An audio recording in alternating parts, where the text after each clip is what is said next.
Necháme chvilku znít hudbu, která správně navodí atmosféru.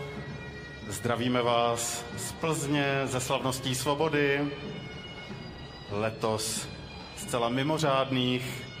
Připomínáme si jimi 80. výročí konce druhé světové války a osvobození města Plzně.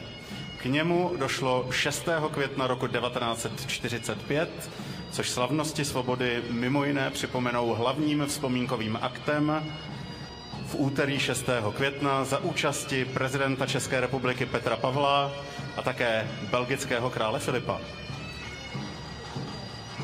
A zatímco tady budou procházet skočtí dudáci, tak už vidíme i techniku právě té československé samostatné obrněné brigády, tedy vojáků, kteří mají na sobě trošku jiné uniformy než ty americké, mají na sobě takzvané battle dressy s domovenkou Čekoslovakie a na rukávu. První jede ta lehčí technika, to znamená motocykly, ty, které tvořily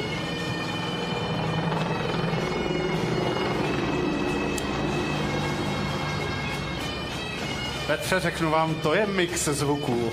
Ano, první jedou motocykly, které sloužily jako rychlé spojky, jako vozidla, která mohla zastavit dopravu a uvolnit cestu pro tu další větší techniku a podobně. Používali vojenští policisté a další, případně spojaři. V jednom z prvních